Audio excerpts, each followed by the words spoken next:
पिछले लेक्चर में हम लोगों ने लैग्रेंजेस फॉर्मूला जो है उसका डेरिवेशन देखा था। आज के लेक्चर में हम लोग उसी पे बेस्ड कुछ न्यूमेरिकल प्रॉब्लम जो है उनको सॉल्व करेंगे। तो पहला प्रॉब्लम जो है देखिए, उसमें हमें लैग्रेंजेस इंटरपोलेटिंग पॉलिनोमियल एफएक्स निकालना है और उसकी किसकी हेल्प से, with the help of the discrete data given here. X and F x की जो वैल्यूज है वो हमें दी हुई है। एक्स की वैल्यूज है 0, 1, 2, 5 एंड उसके करस्पॉन्डिंग जो फंक्शन की वैल्यूज है वो दी हुई है 2, 3, 12 एंड 147। ठीक, तो ये एक्स की वैल्यूज आप देख रहे होंगे कि इक्वली स्पेस्ड हमारी नहीं है और क्वेश्चन में भी दिया ही हुआ है कि लैग्रेंजेस इंटरपोलेशन फॉर्मूला की हेल्प से ही हमें निकालना है। ओके, तो क्या करेंगे, फॉर्मूला याद आपको होगा तो अच्छी बात है, अगर नहीं याद है तो मैंने एक ट्रिक बताई थी पिछले लेक्चर में कि किस तरह से हमें फॉर्मूला लिखना है। ठीक, तो उसके हेल्प से हम लिखेंगे कि बाय लैग्रेंजेस इंटरपोलेशन। सबसे पहले तो हम वैल्यूज लिख लेंगे क्योंकि वो ट्रिक लगाना है हमें। अगर तो हमें x0 x की और fx की वैल्यूज जो है वो एक फॉर्म में चाहिए जिससे हम आसानी से ट्रिक को लगा सके फंक्शन fx का फॉर्मूला, फंक्शन fx के लिए एक्सप्रेशन लिखने के लिए। ठीक, तो सबसे पहले दिया हुआ जो डेटा है उसको हम लिख सकते हैं कुछ इस तरह से। जो हमारी x की वैल्यूज है वो कुछ इस तरह से है। x0 की वैल्यू हमें दी हुई है 0, x1 की वैल्यू हमें दी हुई है 1, x2 की वैल्यू दी हुई है 2 and x3 is equal to 5 and corresponding value of the function fx is fx0 equals 2, fx1 equals 3, fx2 equals 12 and fx3 equals 147. Okay, now by Lagrange's interpolation formula we have the Lagrange's interpolating polynomial fx equal, क्या trick था हम लोगों का, सबसे पहले हम इस first वाला जो कॉलम है इसको कवर कर देते हैं। ओके, ठीक, तो अब जो वैल्यूज बचेंगी x की उसको हम क्या करेंगे, कुछ इस तरह से लिखेंगे x माइनस x1 यानी x माइनस 1, नेक्स्ट ब्रैकेट में x माइनस 2, उसके बाद के ब्रैकेट में x माइनस 5। ठीक, ये हो गया हमारा। डिनोमिनेटर में हमारा क्या जाएगा, डिनोमिनेटर में जो ऊपर वैल्यूज है -1, -2, -5 वे वैसे की वैसे ही रहेंगी। x की वैल्यू की जगह हम वो वैल्यू x की रखेंगे जो हम लोगों ने कवर की थी यानी 0। ठीक, तो यहाँ 0, 0 और 0। ओके, ये हो गया। मल्टीप्लाई यहाँ पर फंक्शन की वो वैल्यू होगी जो हम लोगों ने कवर की थी यानी 2, तो यहाँ पर इंटू 2 हो गया हमारा। नेक्स्ट आते हैं अब सेकंड वाले पार्ट पे। सेकंड वाले पार्ट के लिए इस सेकंड वाली वैल्यू को हम कवर करेंगे और क्या लिखेंगे, न्यूमरेटर में x minus 0 into x minus 2 into x minus 5। Denominator में x की जगह जो वैल्यू हमने x की कवर की है यानी 1, तो यहाँ हो जाएगा हमारा 1 minus 0, 1 minus 2, 1 minus 5। Multiply function की वो वैल्यू जो हमने कवर की है यानी ये 3। ठीक, मल्टीप्लाई 3। नेक्स्ट आते हैं इस वाले कॉलम को कवर किया हमने, लिखा नेक्स्ट x माइनस 0 फिर x माइनस 1, जो x की वैल्यूज है उसकी हेल्प से, बची हुई वैल्यूज उसकी हेल्प से हम लोगों ने इस तरह से लिखा। डिनोमिनेटर में क्या जाएगा, जो x की वैल्यू हम लोगों ने कवर की है वो वैल्यू है हमारी 2, इसको लिख सकते हैं 2 माइनस 0, 2 माइनस 1, 2 माइनस 5 और यहाँ मल्टीप्लाई फंक्शन की वो वैल्यू होगी जो हमने कवर की है वो है हमारी 12। ठीक, इसके बाद नेक्स्ट जो हमारा है लास्ट वाला कॉलम उसको कवर किया हम लोगों ने, तो ये हमें मिलेगा नेक्स्ट x माइनस 0 यहाँ से। ठीक, फिर नेक्स्ट x माइनस 1, फिर x माइनस 2 और डिनोमिनेटर में जो वैल्यू हमने x की कवर की थी और वो वैल्यू थी हमारी 5 यानी 5 माइनस 0। ठीक, 5 माइनस 1, 5 माइनस 2 और मल्टीप्लाई हमारा क्या होगा, जो हमने वैल्यू ये fx की कवर की थी यानी ये वैल्यू 147। ठीक, तो देखा आप लोगों ने कि ट्रिक से हमने फॉर्मूला जो है उस आराम से फंक्शन fx के लिए हम लोगों ने एक्सप्रेशन लिख लिया कि क्या हमें मिलेगा।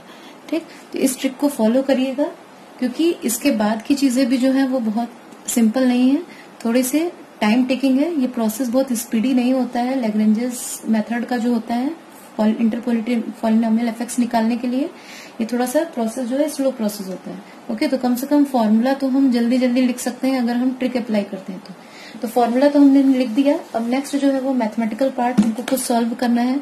डिनोमिनेटर में हम देखेंगे सॉल्व करने पे क्या आएगा, हर जो टर्म है उसमें। तो देखते हैं हम लोग, जो ये फर्स्ट वाला पार्ट है इसका डिनोमिनेटर जब हम लोग सॉल्व करते हैं तो इसकी वैल्यू आएगी हमारी नीचे डिनोमिनेटर में -5।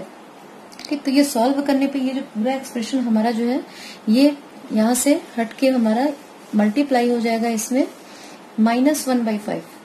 ये मैथमेटिकल पार्ट है, आप इसको चेक करके देख सकते हैं। इसी तरह यहाँ डिनोमिनेटर ये जो न्यूमेरिकल वैल्यूज हमारी है 3, 1 - 0, 1 - 2, 1 - 5, इसको जब हम सॉल्व करते हैं तो हमारी वैल्यू आएगी 3/4। ठीक, यहाँ पर नेक्स्ट हमारा हो जाएगा +3/4। ओके, इसके बाद नेक्स्ट जब हम जाएंगे सॉल्व करेंगे तो उसमें हमारा आएगा, तो इसको जब हम सॉल्व करेंगे ये वाले टर्म को 12 डिवाइडेड बाई ये जो नीचे टर्म्स हैं, तो इसको सॉल्व करने पे हमारी वैल्यू आएगी -2। ये आप सॉल्व खुद से करके देख लेंगे, तो यहाँ पर हो जाएगा -2। ठीक, और ये जो लास्ट वाला हमारा ये वाला पार्ट है, यहाँ 147 डिवाइडेड बाई 5 इंटू 4 इंटू यहाँ सॉल्व करने में आएगा 5 इंटू 4 इंटू 3। ठीक, तो ये हमारा आ जाएगा कैंसिल होने के बाद 49/20। ओके, क्योंकि ये जो हमारा टर्म है ये भी 3 से कैंसिल होगा, ये और ये भी 3 है, तो यहाँ से कैंसिल होने पे हमारे पास लास्ट में सॉल्व करने पे बचेगा यहाँ पर 49/20। ओके, तो ये डिनोमिनेटर पूरा हमारा सॉल्व हो गया, ये वैल्यू हमारी है। ठीक, तो फर्स्ट स्टेप में ट्रिक से फॉर्मूला लिखने के बाद फिर सॉल्व करने पे हमारे पास ये वैल्यू आई। इसके बाद हम जब सिंप्लीफाई करेंगे क्या कर सकते हैं, हम 20 पूरा एलसीएम जो है वो बाहर ले सकते हैं। ये तो मैथमेटिकल पार्ट है, ये आप खुद भी सॉल्व कर सकते हैं, लेकिन चलिए इसको करके देख सकते हैं। हम क्या करेंगे 1/20 पूरा हम डिनोमिनेटर जो है एलसीएम लेंगे तो 1/20 पूरा हमारा बाहर कॉमन निकल सकता है।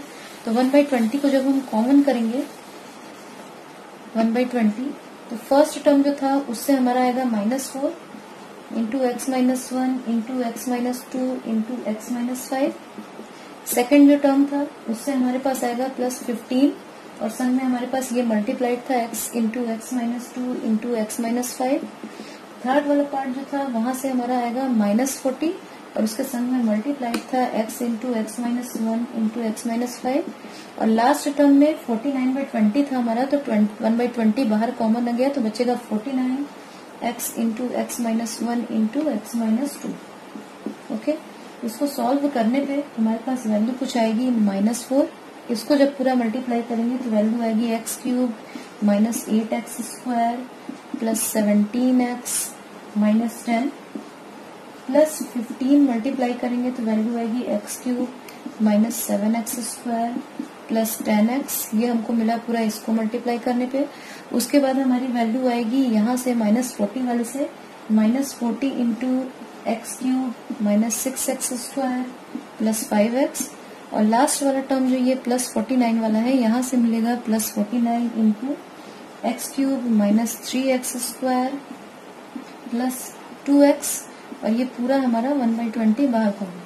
ठीक, सॉल्व करने पे हमारी वैल्यू आएगी कुछ 20x³ plus 20x² minus 20x plus 40 divided by 20, यानी फाइनली फंक्शन fx जो है वो हमारा निकला x³ plus x² minus x plus 2।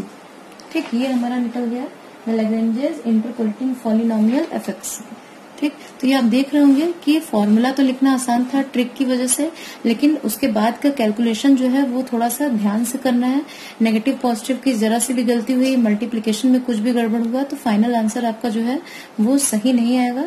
तो ये प्रोसेस थोड़ा कम स्पीडी होता है, स्लो प्रोसेस होता है, इसलिए न्यूटन्स डिवाइडेड डिफरेंस फॉर्मूला जो है वो प्रिफर किया जाता है ओवर लैग्रेंजेस इंटरपोलेशन फॉर्मूला। भले ही याद करने में आसान है, लेकिन बाकी कैलकुलेशन का पार्ट जो है इसका थोड़ा सा स्लो प्रोसेस है। ओके, तो इसलिए अगर नाम ना दिया हो तो मेरे हिसाब से आपको न्यूटन्स डिवाइडेड डिफरेंस फॉर्मूला ही अप्लाई करना चाहिए।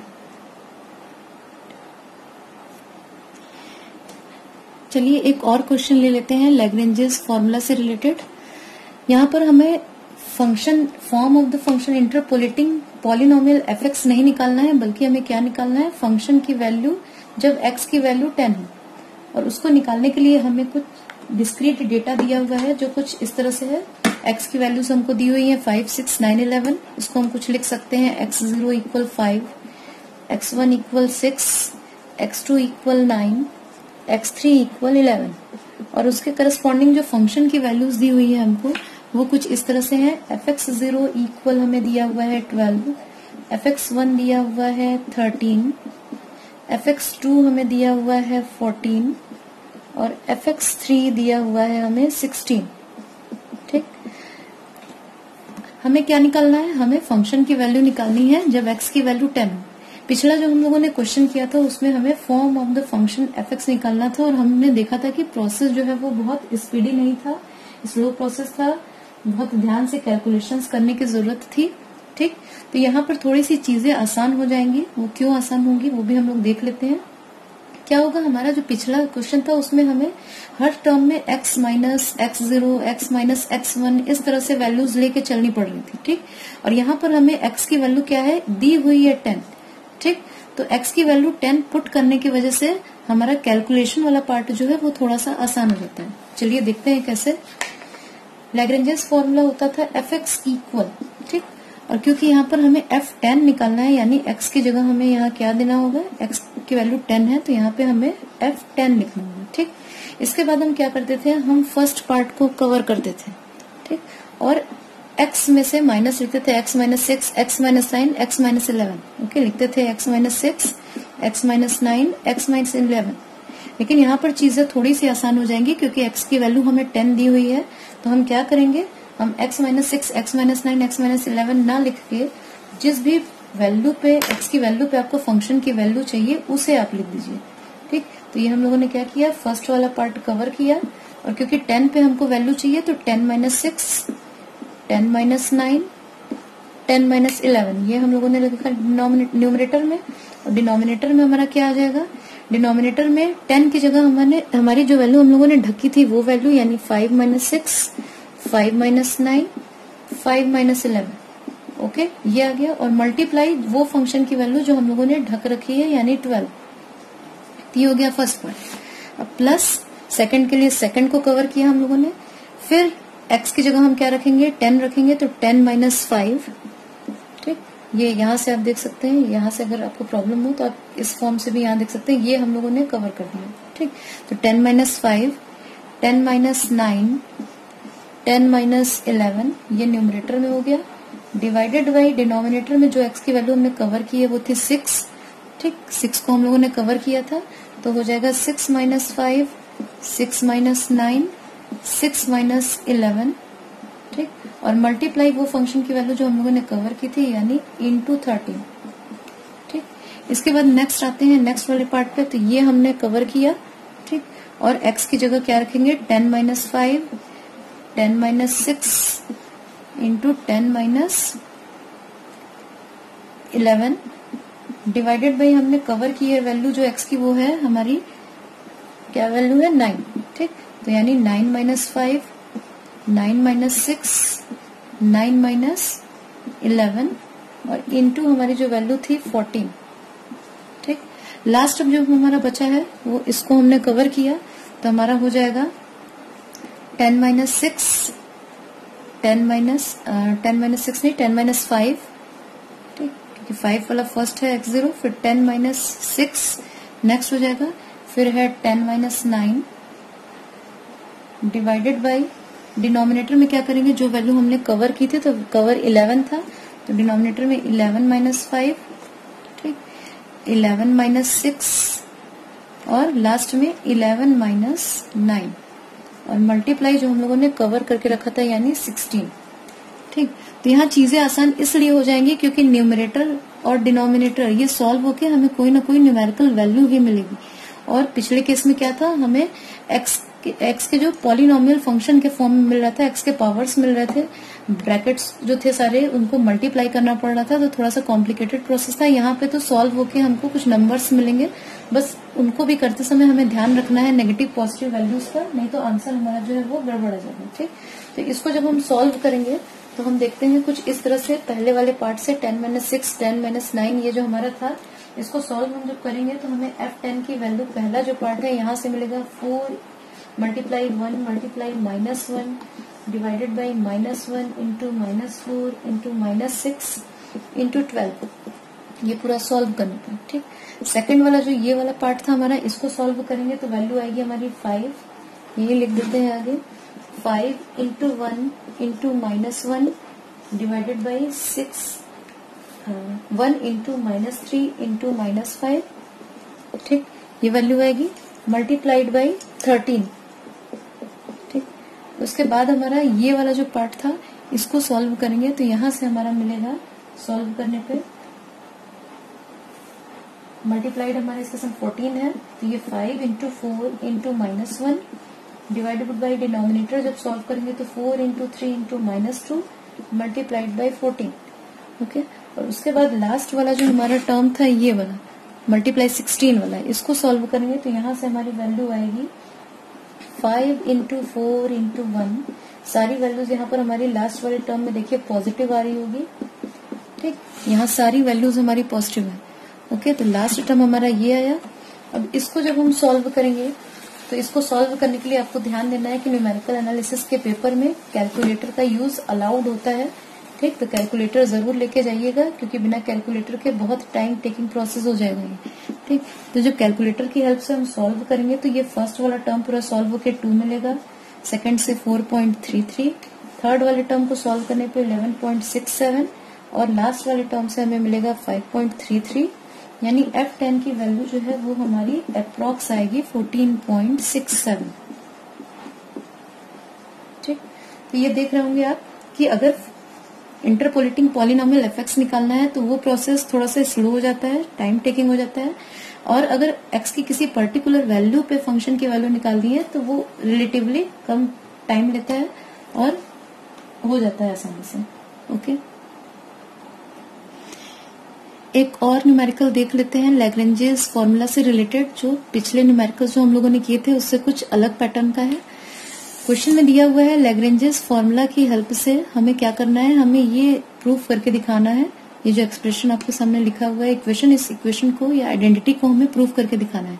ठीक, लैग्रेंजेस फॉर्मूला अप्लाई करना है तो हमें पता है कि हमें वैल्यूज एक्स की पता होनी चाहिए और करस्पॉन्डिंग वैल्यूज वाई की। ठीक, तो यहाँ पर डायरेक्टली नहीं लेकिन इनडायरेक्टली हमें एक्स की वैल्यूज और वाई की वैल्यूज दी हुई हैं। आप देख रहे होंगे कि यहाँ पर बेस पर ये हमारा फंक्शन कुछ इस फॉर्म का है, y x equal f x. Okay, तो ये जो बेस पे हमारे जो नंबर्स लिखे हुए हैं ये एक्चुअली एक्स की वैल्यूज हैं और जो ये y1 है ये corresponding values of y। Okay, तो किस तरह से हम x की वैल्यूज पता करेंगे? x की वैल्यूज हम सबसे पहले हम लोग x और y के जो वैल्यूज हैं उसको उस फॉर्म में लिख लेंगे ताकि हम लैग्रेंजेस फॉर्मूला को अप्लाई कर सके। तो x की वैल्यूज हमारी x0 से स्टार्ट होंगी, x0। तो x0 की वैल्यू यहाँ पर हमें कैसे पता चलेगी? जो बेस पे हमारे नंबर्स लिखे हैं उसमें जो सबसे छोटा नंबर लिखा हुआ होगा, सबसे छोटी न्यूमेरिकल वैल्यू जो है वो हमारी x0 की वैल्यू होगी। तो हम देख रहे हैं कि -3 सबसे छोटी क्वांटिटी है जो y के बेस पे लिखी हुई है, तो यानी x0 हमारा है -3। उससे ठीक बड़ी वाली क्वांटिटी जो है वो है हमारी -1, यानी x1 हमारा है -1। उसके बाद x2 जो है वो -1 से जस्ट बड़ी क्वांटिटी हमारी बेस पे जो वैल्यू लिखी हुई है वो 1, तो x2 की वैल्यू 1 और x3 की वैल्यू जो है हमारी वो हो गई 3। तो ये वैल्यूज है हमारी x0, x1, x2 और x3 की, और उसके करस्पॉन्डिंग जो y की वैल्यूज है वो हमारी क्या है? वो वैल्यूज है हमारी y-3। ठीक, ये जो हमारी वैल्यूज हैं y x equal f x हमारा फॉर्म है, तो जैसे ही x की वैल्यू यहाँ पर हम रखेंगे क्या? -3, तो एफ एक्स 0 इक्वल हमारा यहाँ हो जाएगा, या f-3 इक्वल हमारा हो गया y-3। ठीक, इसको fx0 भी लिख सकते हैं, fx0 इक्वल y-3। यहाँ लिख सकते हैं fx1 equal y-1, fx2 equal y1 और लास्ट वैल्यू हमारी है fx3 इक्वल y3। ये इसकी हेल्प से हम लोगों ने लिखा, इस फॉर्म की हेल्प से। ठीक, अब लैग्रेंजेस फॉर्मूला हम लोगों को लगाना है तो उसका ट्रिक हम लोग जानते हैं। एक चीज और, हमें क्या निकालना है? हमें y0 यानी फंक्शन की वैल्यू निकालनी है। हमें निकालना क्या है? y0 यानी फंक्शन की वैल्यू एट x इक्वल 0। ठीक, हमें फंक्शन की वैल्यू निकालना है एट x इक्वल 0। तो यहाँ पर x की वैल्यू हमारी है 0, क्योंकि y बेस पे 0 का मतलब यहाँ पर है हमारा कि x की वैल्यू क्या है हमारी 0। ठीक, तो x इक्वल 0 पे हमें फंक्शन की वैल्यू चाहिए। तो क्या करेंगे हम लैग्रेंजेस फॉर्मूला से सबसे पहले लिखेंगे यहाँ पर फॉर्मूला की हेल्प से f0, ठीक, क्योंकि लैग्रेंजेस फॉर्मूला होता है fx और x की वैल्यू 0 है, तो यहाँ पर हो गया हमारा f0। नेक्स्ट जो ट्रिक हम लोगों ने देखा था, पहले इस पार्ट को हम कवर करेंगे, ठीक, और न्यूमरेटर में हमारा होता है x minus x1 into x minus x2 into x minus x3, लेकिन क्योंकि यहाँ पर x की वैल्यू 0 है तो न्यूमरेटर हमारा जाएगा 0 माइनस माइनस 1 यानी 0 प्लस 1, फिर जाएगा 0 माइनस 1, फिर 0 माइनस 3, ये न्यूमरेटर हो गया। डिनोमिनेटर में जो वैल्यू हम लोगों ने कवर की है यानी -3, तो ये डिनोमिनेटर हो गया -3 प्लस 1, -3 माइनस 1, -3 माइनस 3 इंटू जो वैल्यू फंक्शन की कवर्ड है और वो वैल्यू है हमारी y माइनस 3, तो ये हो गया y माइनस 3। नेक्स्ट टर्म जब हम लिखेंगे तो ये इसको कवर करेंगे। x की वैल्यू हमारी यहाँ पर 0 है, तो नेक्स्ट होगा 0 माइनस माइनस 3 यानी 0 प्लस 3 हो गया, फिर 0 माइनस 1, नेक्स्ट 0 माइनस 3, ठीक, नेक्स्ट हो गया हमारा 0 माइनस 3 डिवाइडेड बाई ये हमारा हो जाएगा जो वैल्यू हम लोगों ने कवर की है यानी -1, तो -1 प्लस 3 -1 इंटू -1 माइनस 3 और इंटू यहाँ पर जो वैल्यू हम लोगों ने फंक्शन की कवर की है यानी y -1, ये हमारा हो गया पूरा सेकंड वाले जो टर्म था उसके लिए। अब थर्ड पे आते हैं, थर्ड टर्म हमारा कैसे मिलेगा। थर्ड टर्म के लिए हमको इसको कवर करना पड़ेगा, तो इसको कवर करेंगे तो न्यूमरेटर हो जाएगा 0 माइनस माइनस 3 यानी 0 प्लस 3, फिर हो जाएगा 0 माइनस माइनस 1 यानी 0 प्लस 1 और फिर 0 माइनस 3, ये हो गया 0 minus 3 divided by covered value थी हमारी 1, तो डिनोमिनेटर में हो जाएगा 1 प्लस 3, फिर 1 प्लस 1 और 1 माइनस 3, ठीक, ये वैल्यू हो गई और मल्टीप्लाई होगा हमारा जो कवर्ड वैल्यू थी यानी y1, ठीक। लास्ट वाला हमको इसको कवर करना पड़ेगा, तो लास्ट वैल्यू हमारी आएगी x की वैल्यू 0 थी, तो लास्ट वैल्यू 0 माइनस माइनस 3 यानी 0 प्लस 3 मल्टीप्लाई 0 माइनस माइनस 1 यानी 0 प्लस 1, फिर 0 माइनस 1, इससे डिवाइडेड बाई कवर्ड वैल्यू थी 3 हमारी, तो 3 प्लस 3, 3 प्लस 1 3 माइनस 1 और मल्टीप्लाइड बाई y3, ठीक। तो ये वैल्यू जो है ये हम लोगों ने पूरा ट्रिक की हेल्प से लिख लिया। अब इसको सॉल्व करके हमें प्रूफ कुछ इस तरह से करना है, ये रिजल्ट चाहिए। तो नेक्स्ट क्या करेंगे हम लोग, न्यूमरेटर और डिनोमिनेटर को सिंप्लीफाई करेंगे और सिंप्लीफाई करने पे हम देखते हैं हमारी वैल्यू कुछ आएगी y0 इक्वल -3/48 y माइनस 3, यहाँ साइड सॉल्व करने पे -3/48। नेक्स्ट हम को सॉल्व करेंगे तो वैल्यू हमारी आएगी 9/16 y माइनस 1, ये पूरा इसको सॉल्व करने पे हमको मिलेगा। फिर ये वाला पार्ट जब 16 y1 और लास्ट वाला जो पार्ट था इसको सॉल्व करेंगे तो वैल्यू आएगी -3/48 y3, तो सॉल्व करने पे ये मिला। अब नेक्स्ट स्टेप में इसको हम लिख सकते हैं -1/16 y माइनस 3, ये f0 हमारा फंक्शन कुछ इस तरह से था yx इक्वल fx और x की वैल्यू हम लोगों ने 0 ली थी, तो f0 इक्वल हमारा हो गया y0, ठीक। तो -1/16 y माइनस 3 यहाँ से आया, यहाँ से हमारा आएगा plus 9/16 y minus 1 plus 9/16 y1 और लास्ट में फिर हमारा -1/16 y3, ठीक। तो इस तरह से कुछ आया, लेकिन अभी जो हमारा रिजल्ट आया है वो मैच नहीं हो रहा है उससे जो हमें प्रूफ करना था। प्रूफ जो करना है हमें उसमें हमें दिख रहा है कि ये जो हमारा y3 वाला पार्ट है और y1 वाला, ये y1 और y माइनस 1, फर्स्ट टर्म जो है प्रूफ करने के लिए जो हमारे पास है उसमें 1/2 मल्टीप्लाई होगा, ठीक। फर्स्ट पार्ट जो हमारा ये प्रूफ करना है y1 plus y minus 1 into 1/2, तो इसके लिए हम लोग क्या करेंगे, ये y1 और ये y माइनस 1 इसको हम कुछ लिख सकते हैं इस तरह से -1/16 y माइनस 3 प्लस 1/2, 9/16 को हम ब्रेक करेंगे 1/2 और एक हमारा यहाँ पर आ रहा है y माइनस 1 के संग 1/16 मल्टीप्लाई रिजल्ट में, तो यानी 1/16 भी चाहिए, तो इसको लिख सकते हैं 1/16। सॉल्व करेंगे तो देखेंगे 9/16 इक्वल हमारा होगा 1/2 प्लस 1/16, ठीक है। इसको सॉल्व करके देख सकते हैं तो 9/16 की जगह हम 1/2 प्लस 1/16 भी लिख सकते हैं, क्योंकि हमारा जो रिजल्ट है उसमें y1 के संग 1/2 मल्टीप्लाई है, यहाँ भी y1 का जो फॉर्म है उसके संग 1/16 मल्टीप्लाई है। ठीक, तो इस तरह से कुछ हम लोगों ने लिख दिया। इसी तरह इसको भी ब्रेक करेंगे दो पार्ट में, इसको भी लिखेंगे 1/2 प्लस 1/16, यहाँ पर हमारा था y-1 प्लस यहाँ पर है हमारा y1, और लास्ट टर्म हमारा बचा है -1/16 y3। ठीक, अब हम उस हिसाब से अरेंज कर सकते हैं जैसा हमको रिजल्ट में चाहिए। 1/2 y-1 और 1/2 y1, यहाँ से हम इन दोनों को एक साथ लेके पहला पार्ट लिख सकते हैं 1/2 y1 प्लस y-1, तो ये पार्ट हमारा प्रूव हो गया। उसके बाद ये टर्म जो हमारा बचा है, ये वाला टर्म, ये सब टर्म में 1/16 हमारा कॉमन है, तो 1/16 क्या करेंगे, पूरा बाहर हम जब कॉमन निकालेंगे तो ये जो बचा पार्ट है हमारा, ये भी हमको मिल जाएगा जो प्रूफ करना था, यानी फाइनली हमारा जो रिजल्ट था वो हम लोगों को मिल जाएगा। ये y, इसको कुछ हम इस तरह से लिख सकते हैं जब हम 1/16 वाला टर्म जो है वो बाहर कॉमन करेंगे। ठीक, तो ये देखते हैं हमें पूरा रिजल्ट हमारा जो हमको चाहिए था वो हम लोगों को मिल गया सेम।